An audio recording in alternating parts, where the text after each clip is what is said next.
Estamos en el programa de Leyes y Justicia con nuestro invitado, el doctor Arturo García. Bienvenido, me da mucho gusto tenerte aquí. Gracias, es un doctora. gran amigo, ha sido mi invitado frecuente en varios programas. Y pues vamos a hablar de todo esto que ha sucedido ahora con los resultados de las elecciones y como están diciendo, un día después, ¿no? Realmente, pues ya pasó pasó lo que tenía que pasar por la ley del péndulo, que se va. Yo estaba segura que iba a pasar el péndulo de la derecha a la izquierda, ¿no? Según la voluntad del pueblo. Entonces, la verdad, todos estamos contentos porque votamos por un cambio, ¿no? Efectivamente, Leti, primero quiero agradecer tu invitación que amablemente Con mucho gusto. me formulaste. Yo encantado de estar siempre en este programa, que además me encanta disertar sobre temas de actualidad. Y yo creo que efectivamente quiero yo reproducir el pensamiento de Lorenzo Córdoba hoy precisamente en el Senado de la República al entregar las constancias de mayoría y validez de senadores electos por el principio de mayoría relativa, en donde señaló de manera muy clara y efectivamente en democracia pues hay algunos que ganan y que pierden. Pero los que ganan y los que pierden no es todo, ni tampoco es para siempre. Entonces yo creo que esto es algo muy importante que debemos tomar en cuenta. Y yo creo que esencialmente los resultados del 1 de julio de este año en el proceso electoral federal y estatales ya era una derrota anunciada para los adversarios de Andrés Manuel López Obrador. Sí. Definitivamente era una derrota anunciada a través precisamente de las diversas encuestas que se habían publicado por diversos medios de comunicación, tanto impresos como masivos, como sociales, y pues yo creo que ellos pensaban, los adversarios de Andrés Manuel, pensaban que eran maquilladas los resultados de esas encuestas, pero no, definitivamente no, creo que era una derrota ya anunciada.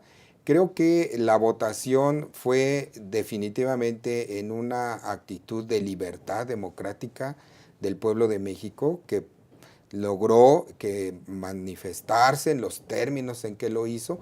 Es la libertad democrática, es la libertad en relación al sufragio, y creo que ahora las autoridades electorales, como lo han hecho en estos últimos años, han garantizado que la voluntad del pueblo impere sobre cualquier otro interés. Y creo que en este sentido debemos nosotros considerar que los resultados son legítimos.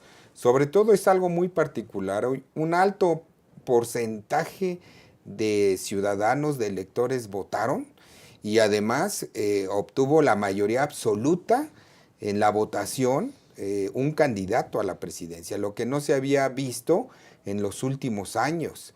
En los últimos sexenios no había un presidente que hubiera logrado la mayoría absoluta, el 50% de los votantes más uno, es decir, aquí hubo más del 50%, 53% se calcula, que fueron los que votaron en favor de Andrés Manuel López Obrador, y yo creo que esto es un mensaje muy importante para los adversarios políticos, para los demás partidos políticos. Hay inconformidad, obviamente, de la ciudadanía en contra de sus administraciones anteriores. El Partido Revolucionario Institucional creo que actualmente debe de ponerse a pensar, cayó a la quinta posición como fuerza política en la Cámara de Diputados, y en la Cámara de Senadores anda también por ahí en el tercer o cuarto lugar. Esto significa, en definitiva, que hay un rechazo total en relación a sus políticas, a sus planes y programas de desarrollo.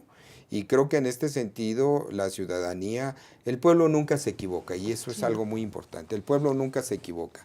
Y creo que si ahora optaron por la coalición Juntos Haremos Historia, encabezada por Andrés Manuel López Obrador, por Morena, por el Partido del Trabajo y por el Partido de Encuentro Social, el PES. Creo que en definitiva es una oportunidad que se tiene para hacer cambios, para ver cambios, para vivir cambios y para en definitiva desterrar los flagelos sociales que la ciudadanía y el electorado hemos advertido en las administraciones anteriores. Creo que esta es una oportunidad de oro que tiene precisamente esta nueva administración que está por entrar. Esto es algo muy importante que debemos subrayar. Todavía no se asume el poder. Se asume el poder hasta que se rinde protesta. Sí. Entonces, debemos nosotros de partir de esa base. Sin embargo, creo que el trabajo anticipado, el trabajo que se ha estado desarrollando de manera preliminar por parte del equipo de transición del presidente que fue, dijéramos, elegido por los electores, pues ha precisamente marcado la pauta para ir trabajando paulatinamente, con paso firme y sobre todo creo que con una gran esperanza y una gran ilusión para poder hacer cambios en esta administración que definitivamente lo exige la ciudadanía y lo esperan todos los electores. Fíjate que una de las situaciones por las que pasé me abrieron mucho los ojos. Hubo una reunión en la que vino Kofi Annan, estuvo Lorenzo Córdoba, estuvo María del Carmen Alanís, estuvo Chinchilla, la expresidenta de Colombia, creo. Y un funcionario actual de Naciones Unidas, porque Kofi Annan acaba de tener una fundación que así se llama Kofi Annan por la Paz. Y el mensaje directo que mandó, muy fuerte, es que no le tuviéramos miedo a la democracia. Efectivamente. Que en México no se le tuviera miedo a la democracia y que no se le tuviera miedo que llegara un candidato populista, ¿no? Eso Creo que fue muy claro el mensaje. Yo dije, bueno, esa es la lectura y el análisis que le están haciendo en el extranjero, otros países, a nuestro país, ¿no? efectivamente. Y ahí yo dije, pues lo más probable, ya tenía yo la idea, pero es que sí va a ganar Andrés Manuel López Obrador, ¿no? Efectivamente. Creo que en este sentido la democracia es el poder del pueblo. Creo que en este caso tanto los analistas políticos como los analistas de la teoría del Estado deben de analizar cómo el poder soberano del pueblo que prevé el artículo 39 de nuestra Constitución se impuso contra todo sesgo del manejo de las instituciones del gobierno saliente. Creo que ahí sí debemos nosotros señalar de manera muy puntual el poder del pueblo soberano que se manifestó en las urnas fue todavía más poderoso, válgase la expresión, contra los sesgos en las actitudes institucionales, pues ahora sí que de los titulares de los órganos de gobierno que están por salir y que sesgaron en muchas de las ocasiones, y debemos nosotros de criticarlo en ese sentido, sesgaron la actitud institucional en contra precisamente de un candidato, que en este caso, bueno, pues todo el poder del Estado, de las instituciones, estaba mancillando la imagen y la actitud de Andrés Manuel López Obrador, y creo que hoy el pueblo demostró que el poder soberano reside en él y todas las instituciones deben de constituirse para beneficio del pueblo de México. Y creo que en este sentido los analistas, los politólogos, los estudiosos del derecho constitucional, de la teoría del Estado, deben de analizar claramente que las instituciones deben ser exclusivamente para beneficio del pueblo y no para sesgar sus directrices en contra de determinadas personas. Creo que en este sentido fue una gran lección y que espero que esto permita una refundación de los partidos políticos. Y no digo un restablecimiento, no una refundación. O sea, hay que irnos desde el fondo del sistema de partidos políticos en México para poder analizar las directrices que conducen la actividad de los partidos y sobre todo creo que deben todos dirigir sus esfuerzos al bienestar social, es decir, al bien común para efecto de evitar solamente quedarse en determinados grupos beneficiados por políticas gubernamentales. Y yo creo que en este caso todos los candidatos deberían de ser populistas si toman como base el bienestar del pueblo en general. Entonces yo creo que aquí sí es un gran mensaje que ha emitido la opinión de la ciudadanía con el voto en las urnas, que además, dicho sea de paso, fue un voto concurrente, un voto indiscutible, tan indiscutible que los medios de impugnación en los órganos jurisdiccionales no está en el universo que se esperaba.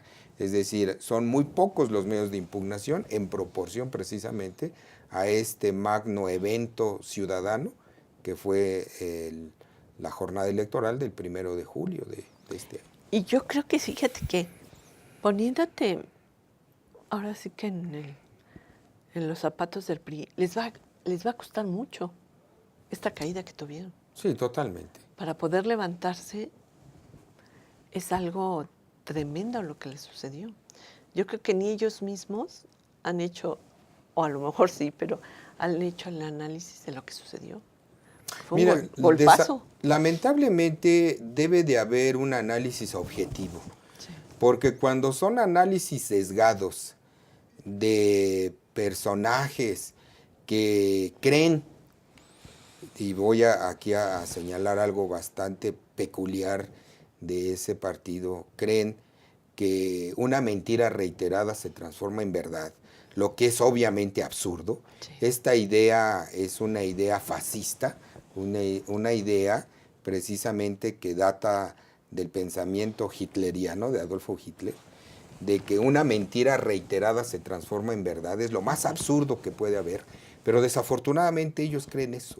Creen que una mentira reiterada se va a transformar en verdad. Entonces yo creo que la refundación de ese partido político y de todos los demás partidos políticos debe ser objetiva, debe ser seria y debe ser real, no maquillada, no tendenciosa, no bajo las apariencias que en muchas de las ocasiones han manejado como directrices de su política. Y creo que aquí es donde debemos nosotros señalar.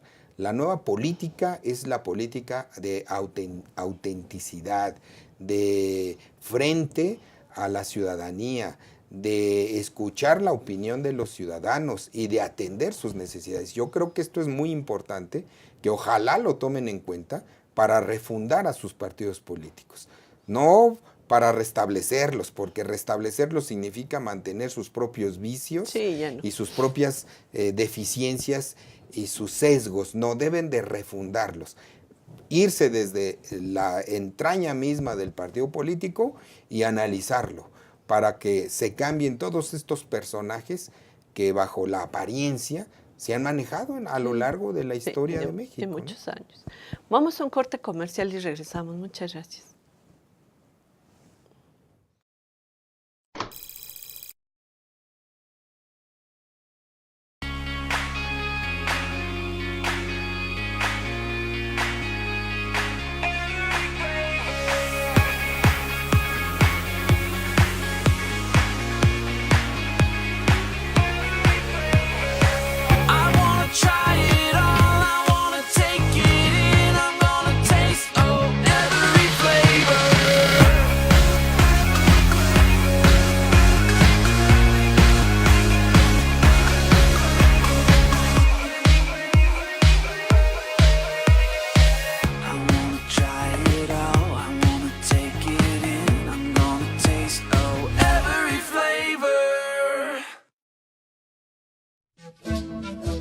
Yo soy Andrea Barbier, soy actriz peruana y en este momento soy la embajadora de Perú Gourmet 2018. Perú Gourmet es un festival gastronómico peruano, es el más grande que se realiza en México ya desde hace muchísimo tiempo. ¿Con qué fin? Pues con el fin de que México y el mundo pueda conocer nuestra gastronomía y pues este 28 de julio, durante la 5ª edición del Festival Gastronómico Perú Gourmet 2018. Y todos estos lo podrán encontrar en el Campo Marte desde las 12 del mediodía. Así que a todos ustedes yo los invito realmente a ir a Perú Gourmet 2018. Vivir todo el momento con energía deshidrata. Por ejemplo, bailar. Cuando bailas sudas, cuando sudas pierdes agua. Hacer eso seguro debe deshidratar. Qué intenso, pero no lo dejaremos de hacer, porque así somos. Incluso tomar el sol te hace sudar y perder los minerales necesarios para el funcionamiento de tus células. Mira, como ella, ve cómo suda. Por eso recupera el equilibrio en tu cuerpo con el balance perfecto de agua, glucosa y electrolitos de Electrolit para que puedas seguir viviendo intensamente. Vivir deshidrata. Electrolit, hidratación total, científicamente hidratante. Astele.tv.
Estamos seguros que construyendo a través de la gente podremos trabajar y sobre todo contribuir en los resultados de su negocio.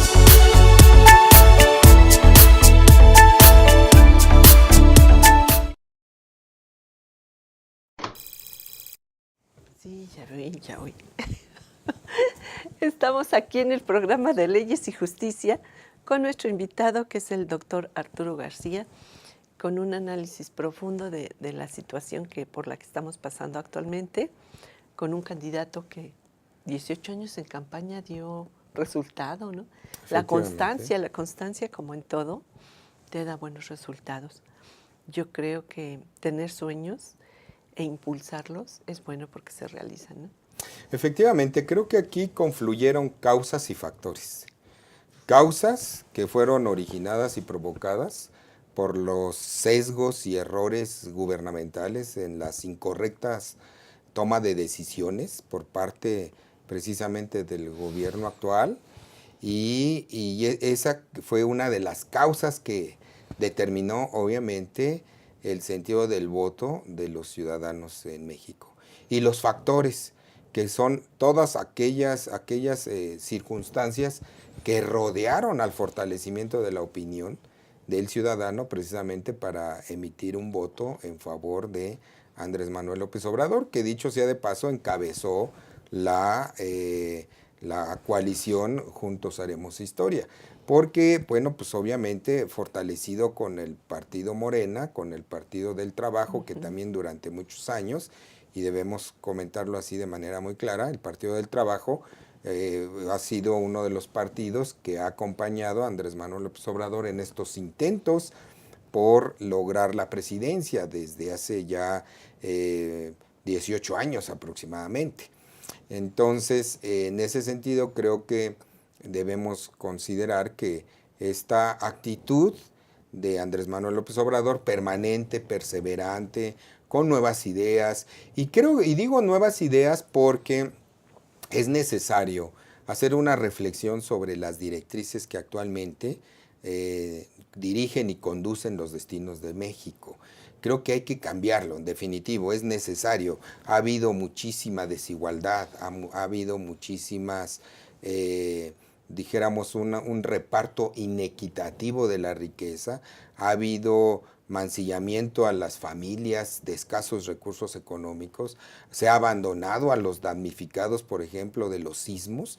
Entonces, todos estas situaciones, estos factores fortalecieron el sentido del voto del ciudadano. Primero, las causas que provocaron precisamente el enojo, de alguna manera el castigo, porque también así lo debemos señalar, a las incorrectas políticas públicas que tuvo el gobierno saliente, y obviamente se fortaleció con los factores que acabo de comentar, porque el pueblo de México es bastante noble, es muy observador, y en el momento en que se pronuncia como lo acaba de hacer, creo que de manera soberana determinó su poder en el sentido en que emitió su voto. Creo que en este aspecto deben los adversarios políticos, todos los partidos políticos que tuvieron una escasa votación, deben de analizar esa razón que tuvo el pueblo de México para no darle su voto, y deben de refundarse, no solamente restablecerse, sino realmente refundarse para cambiar en sus entrañas el sentido, su programa de acción, su declaración de principios, su normativa interna, es decir, debe de hacer una refundación integral de los partidos políticos. Fíjate que una de las cosas que quería comentar contigo, porque tú como yo somos enamorados del derecho electoral. Efectivamente. Es ahora con las impugnaciones parece ser que hubo pocas, porque el reconocimiento de los adversarios de López Obrador de que realmente él había ganado, yo creo que sí influyó para que no fueran tantas impugnaciones, ¿no? Efectivamente. Fue determinante, y algo muy particular. La Ley General de Instituciones y Procedimientos Electorales establece precisamente este mecanismo, dijéramos, de conocimiento de resultados a través de las llamadas encuestas de salida, con la condicionante de que sea aprobada por acuerdo de Consejo General del Instituto Nacional Electoral, y las empresas encuestadoras proporcionen la metodología que van a utilizar en las encuestas de salida, y también el porcentaje de error que pudiera provocarse. Además de las encuestas de salida, estaba también implementado el conteo rápido. El conteo rápido, por acuerdo del Consejo General del Instituto Nacional Electoral, se habían seleccionado arriba de 7,800 casillas distribuidas en todo el territorio nacional, que iban a llevar a cabo el conteo rápido después de las 18 horas, una vez que se cerraran la última casilla en el horario más occidental. Y todavía, aparte de este método de conocimiento de resultados, estaba el programa de resultados preliminares, el PREP. Entonces vemos como tres, dijéramos, métodos para enterarse de manera rápida, de manera inmediata, sobre los resultados. Y creo que con las encuestas de salida, sobre la tendencia de la votación, porque ahí no son resultados, son tendencias de votación, pues fue suficiente para poder orientar precisamente el criterio de los candidatos. Y por fortuna hubo conciencia y madurez política en los candidatos a la presidencia, que reconocieron de manera, dijéramos, muy elegante. Ahí sí debemos nosotros señalar con mucha elegancia, con mucha educación política, pues que no les iban siendo favorables las tendencias de votación, y en ese sentido, bueno, pues reconocieron en materia democrática pues su derrota. Y en ese sentido creo que esto fortaleció mucho las instituciones electorales. Creo que es algo bastante importante, debemos mencionarlo. Las instituciones electorales quedaron también fortalecidas a través del desarrollo de sus actos en forma imparcial y en forma objetiva. Por supuesto que hay algunas ideas que pueden ser contrarias a esta opinión, pero bueno, lo importante creo que debemos nosotros mencionar que las impugnaciones han sido escasas, se reconoció el resultado o a través de las tendencias de votación con las encuestas de salida, y pues tenemos una democracia que va en camino de un fortalecimiento sólido para efecto de establecer precisamente pues el imperio de la voluntad popular. Sí. Y bueno, tú que estás al pendiente del tribunal, ¿quién impugnó? Un partido nuevo, ¿no? Creo. No tan nuevo. Primero fue una asociación civil. No traigo el nombre exacto. Fueron 2 de Encuentro Social, del partido Encuentro Social, y fue de un ciudadano. Es decir, fueron 4 medios de impugnación exclusivamente en la elección presidencial. El partido Encuentro Social esencialmente, bueno, pues va dirigido más a tratar de mantener su registro como partido político. Sabemos nosotros que conforme con la Ley General de Instituciones y Procedimientos Electorales, se debe de tener el 3% de la votación en cualquiera de las elecciones federales, en este caso, para conservar el registro. Y parece que el Partido Encuentro Social le faltaron algunas décimas de punto para llegar al 3%. Y ese es dijéramos, el método para poder bajar un poco la votación válida y que obviamente en proporción a su votación pueda llegar a alcanzar el 3%. Ese es el fondo de la impugnación, porque él formó parte de la coalición que precisamente registró como candidato a Andrés Manuel López Obrador. Entonces no se explica de otra manera la razón de sus impugnaciones. Sí, porque dicen que más o menos fueron 16,000 casillas las que se impugnaron. Efectivamente, pero esa es la finalidad. Definitivamente no va a cambiar el sentido de la Yo creo que quieren salvar el registro. Quieren salvar el registro, porque debemos nosotros pensar que el umbral de votación válida es el que se va a tomar como base para obtener el 3%, que es el que debe de conservar o de obtener cada partido político para conservar su registro. Entonces, si baja el umbral de votación válida, pues subirá obviamente el porcentaje de la votación obtenida por el partido, porque de esa manera se podría salvar el registro o se podía mantener el registro el Partido Encuentro Social. Esa es la razón de fondo, porque jurídicamente, bueno, pues no hay, dijéramos, una causa de nulidad de la elección. No, absolutamente no. Es solamente para bajar un poco la votación válida y poder alcanzar el 3% que señala la ley para conservar el registro del Partido Encuentro Social. Ese es el método de fondo. Sí, porque aquí en México pues hay varios partidos, en Estados Unidos 2, que a mí se me hace lo más lógico, más congruente, pero pues aquí tenemos varios, ¿no? Efectivamente. Ahora, debemos nosotros advertir que por ahí hay una forma de quieren interpretar la Constitución para que varios partidos políticos estén ahora sí que con la luz roja de que cuidado porque pueden perder su registro en el ámbito precisamente del registro nacional de los partidos políticos, pero creo que debemos nosotros advertir claramente las disposiciones de la Ley General de Instituciones y Procedimientos Electorales. En cualquiera de las elecciones con que se obtenga el 3%, se conserva el registro como partido político nacional. Esa es esencialmente la razón por la que el Partido Encuentro Social hizo las impugnaciones ante la Sala Superior del Tribunal Electoral. Es la razón de fondo. Sí, creo que fue tan claro el ganador que pues todo el mundo tranquilo, ¿no? Efectivamente, creo que en este sentido hay algo bastante importante. Hay una aceptación generalizada de los resultados electorales, al menos en materia precisamente de la elección presidencial.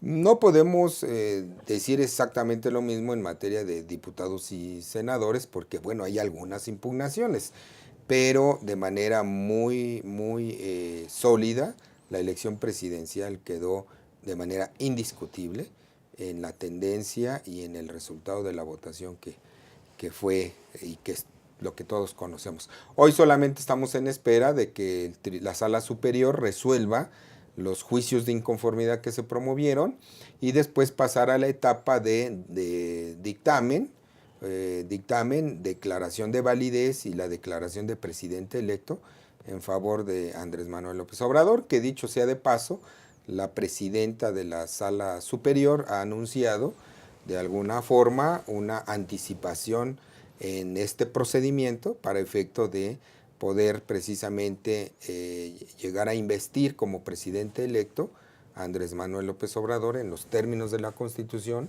y de la Ley General de Instituciones y Procedimientos Electorales. Sí,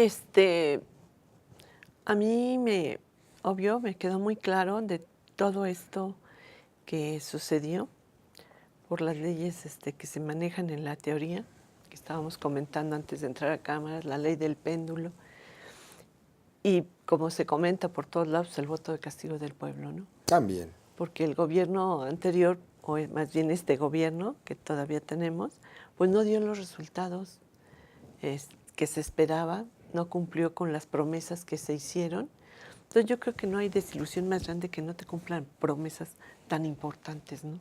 Efectivamente, y creo que hay algo muy importante. Recordemos nosotros que los compromisos de Enrique Peña Nieto inclusive los firmó hasta ante notario y demás.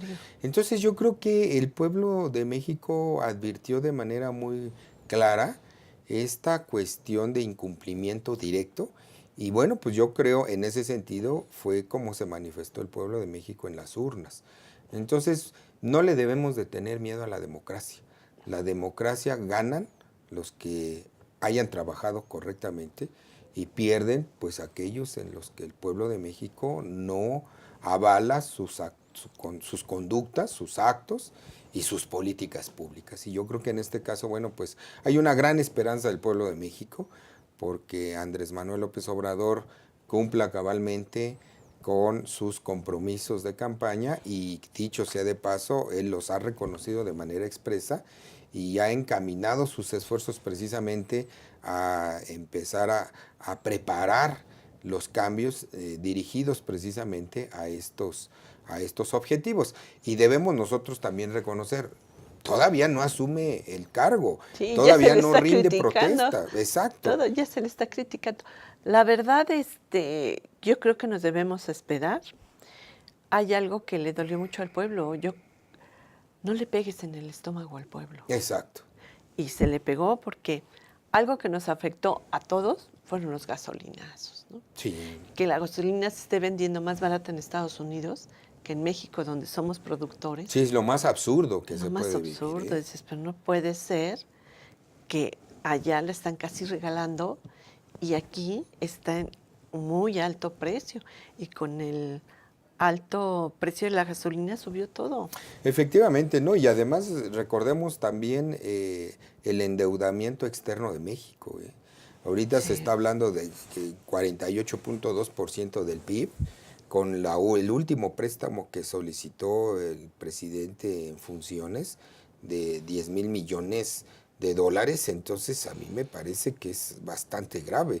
Bastante grave y bastante exagerado. Pues efectivamente, ¿no? Yo creo que todo esto debe de ser reflexionado por el gobierno entrante, que dicho sea de paso apenas va a asumir el cargo, ya está trabajando, eso sí es evidente, pero bueno, pues hay que esperar a que el ejercicio del poder lo asuma precisamente con la rendición de protesta y el otorgamiento del bando solemne que formule la Cámara de Diputados con relación precisamente a la asunción del cargo del presidente electo, que en este caso pues es Andrés Manuel López Obrador. Y creo que en ese sentido hay que tener todavía calma porque pues hay muchas cosas por hacer y muchas cosas por ver y advertir en el desarrollo futuro de los acontecimientos políticos y nacionales en México. Este último paso obviamente lo realiza el Tribunal Electoral del Poder Judicial de la Federación. Efectivamente. Y pues va a ser el 1 de diciembre que se realice, ¿no?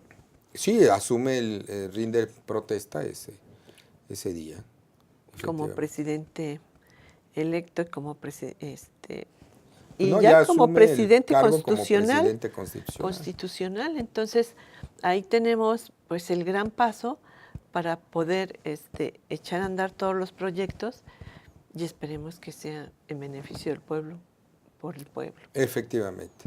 Y yo creo que aquí hay algo muy importante, hay algunas políticas públicas que deben ser revisadas para efecto de no tenerlas sesgadas como actualmente se tienen. Creo que la agenda política, la agenda legislativa de Andrés Manuel López Obrador y de los diputados y senadores electos que también deben de rendir protesta en el mes de septiembre, creo que en este caso sí deben de ser muy cuidadosas en su preparación para efecto de superar los grandes y graves errores de las políticas públicas actuales y obviamente tender al cumplimiento de las promesas que hizo el candidato en beneficio del pueblo de México. Y yo creo que una de las promesas que ya anunció su cumplimiento inmediato una vez que asuma el poder es las becas precisamente para jóvenes de educación preparatoria y la duplicidad en los apoyos de los adultos mayores. Creo que esto a mí me parece que es una política que va precisamente a afianzar aún más la esperanza en sus correctas y adecuadas decisiones en el desarrollo de las políticas públicas. Creo que en este caso hay varios temas todavía que se van a analizar. A mí la que más me convence, la que más me convenció fue el desarrollo del campo. Porque con el campo podemos ser autosuficientes. Hay realmente campesinos, productores con un amor al campo tremendo. Desafortunadamente ya no estaba funcionando con Azupo, creo que ahí le tienen que poner muchísimas ganas.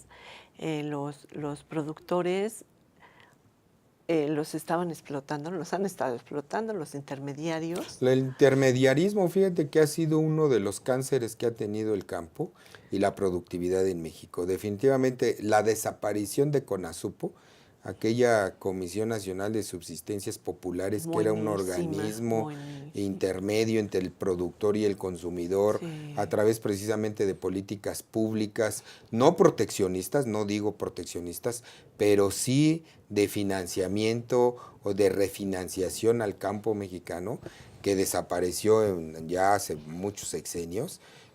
Pues definitivamente abandonó el campo y creo que esta política de regresar nuevamente al campo es importante. Es importantísimo. Vamos a un corte comercial y regresamos. Muchas gracias.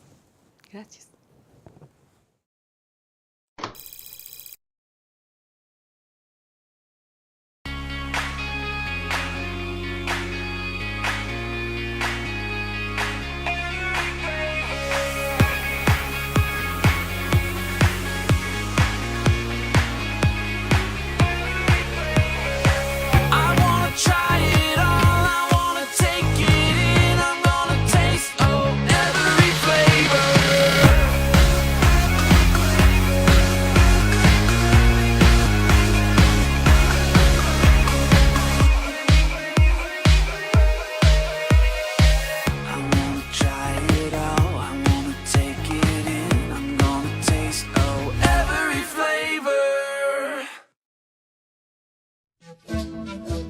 Yo soy Andrea Barbier, soy actriz peruana y en este momento soy la embajadora de Perú Gourmet 2018.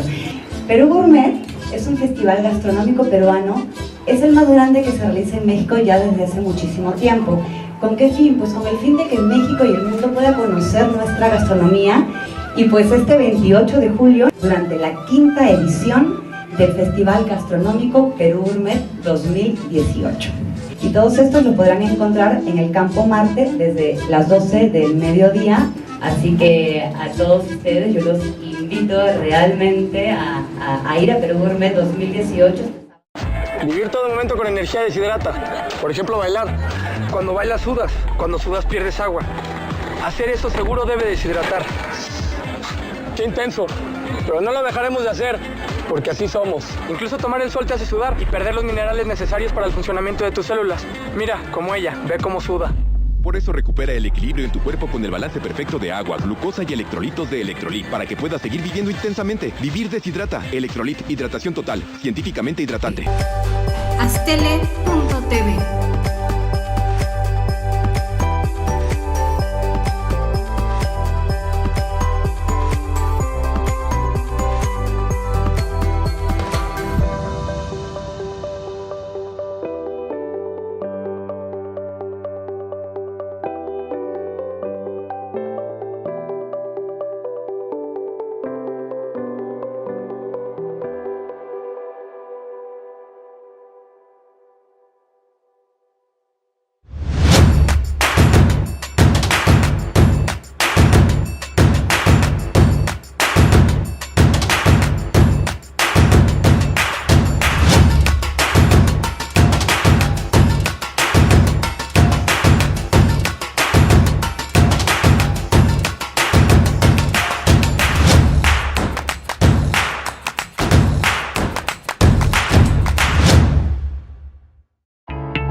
Estamos seguros que construyendo a través de la gente podremos trabajar y sobre todo contribuir en los resultados de su negocio.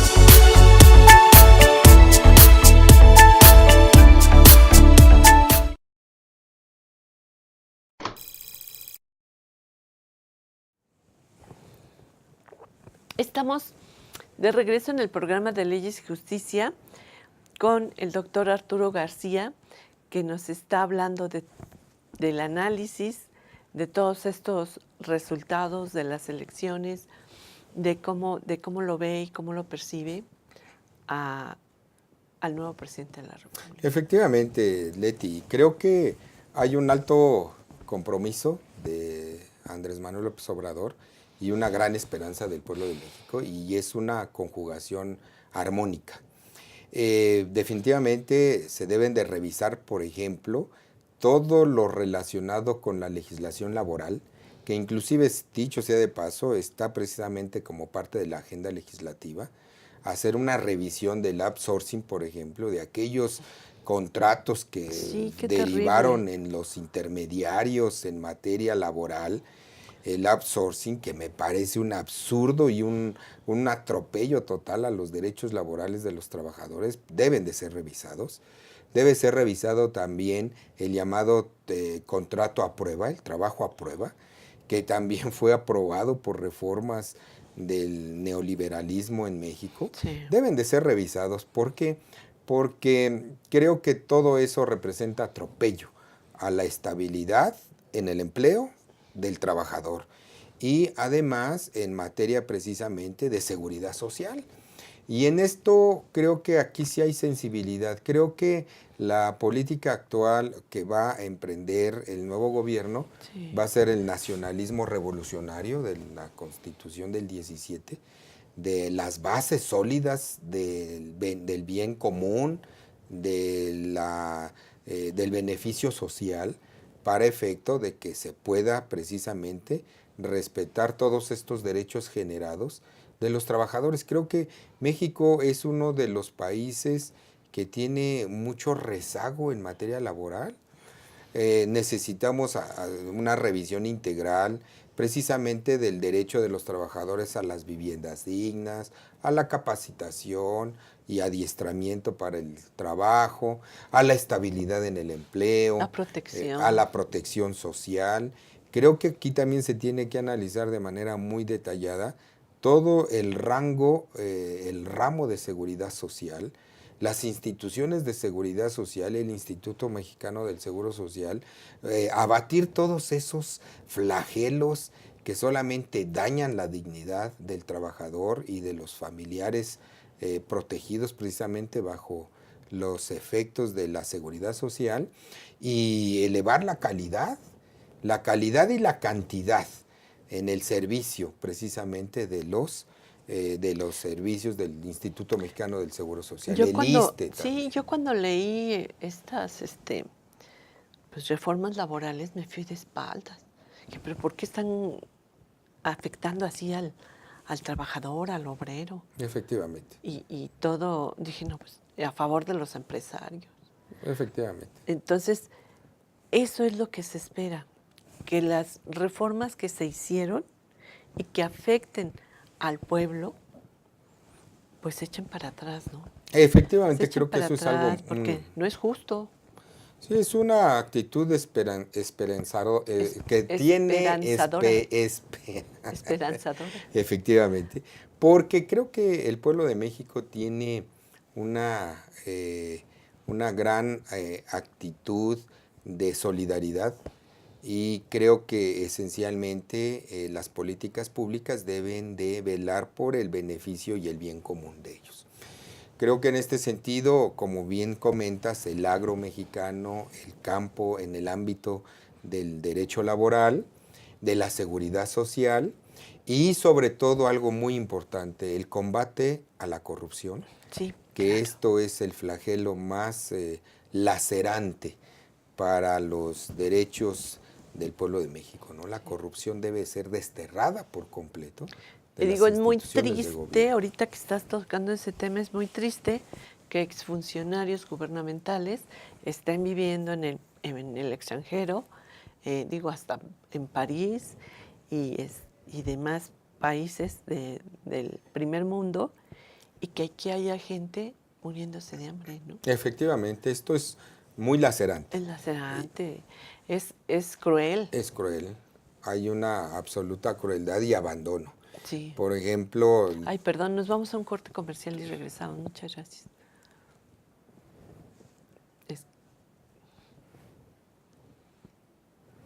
No sé qué está pasando en producción.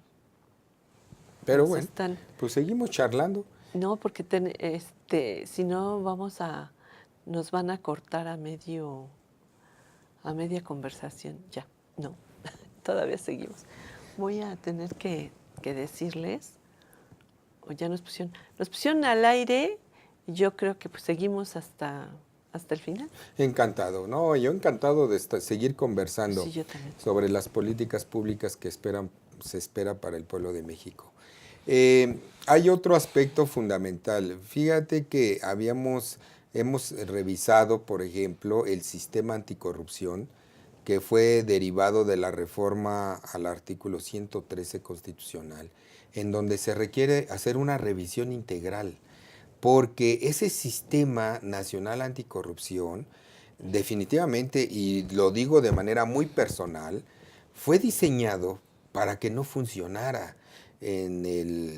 pues lamentablemente en las instituciones que lo crearon, ¿eh?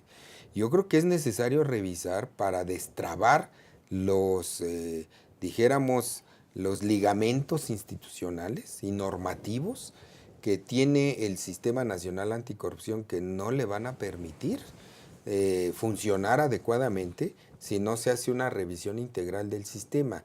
¿A qué me refiero? Primero, son varias instituciones las que intervienen en el desarrollo y en el combate de la corrupción. De la corrupción, sí. Pero además deben de haber acuerdos relacionados o interrelacionados entre las instituciones para poder precisamente arribar a una resolución en contra de la corrupción.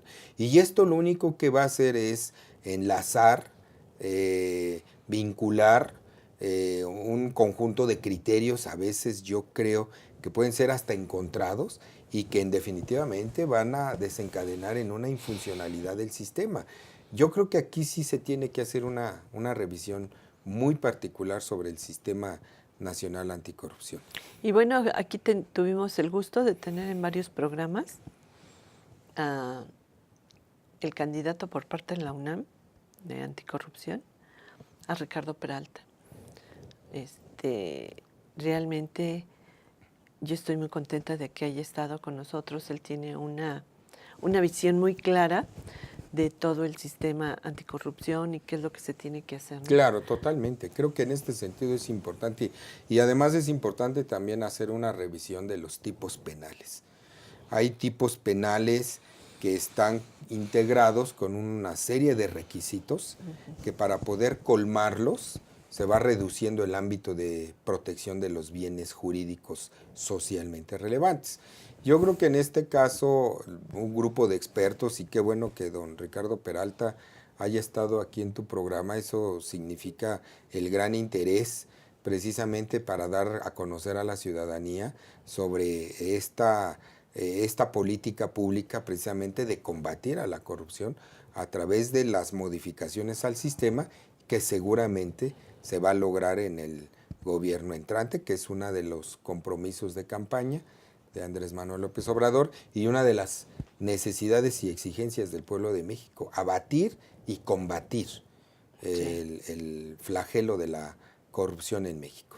Entonces yo creo que en este caso sí podemos nosotros estar atentos sobre el desarrollo de estas modificaciones, y hay algo muy particular sobre la necesidad de crear la Secretaría de Seguridad Pública. Sí, esto me queda claro que ya había existido alguna vez la Secretaría de Seguridad Pública en el ámbito federal, pero bueno, pues desapareció en algunos gobiernos anteriores, pero ahora es nuevamente la idea de crear una Secretaría de Seguridad Pública para efecto de unificar el mando. No quiere decir que sea mando único, quiere decir simplemente unificación de mando, pero sí es necesario que haya la participación corresponsable de las entidades federativas y de los municipios. los diversos órdenes de gobierno para poder combatir la inseguridad, que es uno de los flagelos fundamentales que hoy vive y padece la sociedad mexicana, la inseguridad en el ámbito precisamente de sus bienes, de su persona, de su patrimonio, la libertad, la vida y obviamente pues el patrimonio, que es algo que con mucho esfuerzo el pueblo de México ha logrado capitalizar a través de su trabajo y bueno, pues debe de ser tutelado correcta y adecuadamente. Sí, yo creo que ese es un punto que nos preocupa a todos, ¿no? Nos preocupa a todos y porque estamos en una situación que las noticias pues, ya no nos asombramos porque todos los días hay muertos, heridos, ahora sí que muertos, heridos y apachurrados, y hemos caído ya en algo que ya nos asombramos. Efectivamente, es algo bastante peculiar. Lamentablemente ya estamos tan acostumbrados a las noticias y a la nota roja que ya no nos sorprende, ¿eh? Pero que realmente estamos expuestos todos a un peligro inminente.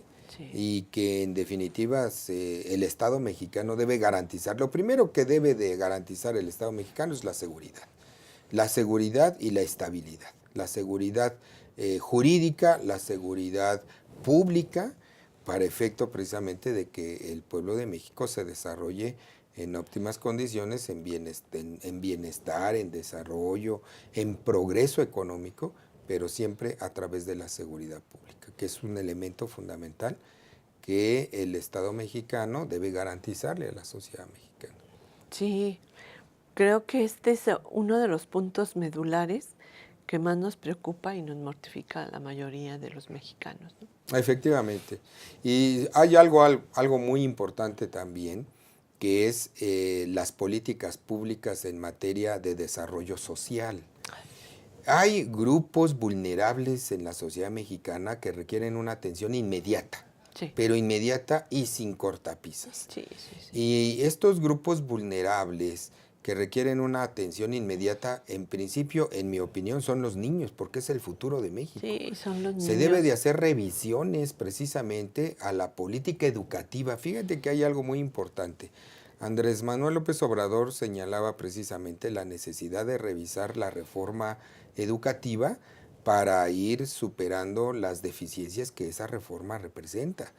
Y una de las deficiencias es precisamente los principios y los valores en las que se sustenta la educación. Es otro punto muy interesante. Bueno, yo como siempre te agradezco mucho haber estado aquí en el programa. Esperemos que tener otro programa con todos estos temas interesantes. Han hecho un análisis genérico Muchísimas de todos gracias. los puntos importantes en los que hay que poner atención y en los que tiene que poner atención el nuevo gobierno. Te agradezco mucho que estés aquí, que hayas venido con toda esta buena disponibilidad. Encantado, muchísimas gracias, doctora. Arturo. Un placer estar con ustedes. Doctor. Gracias. Nos vemos en el próximo programa de Leyes y Justicia y gracias por acompañarnos durante todo este tiempo.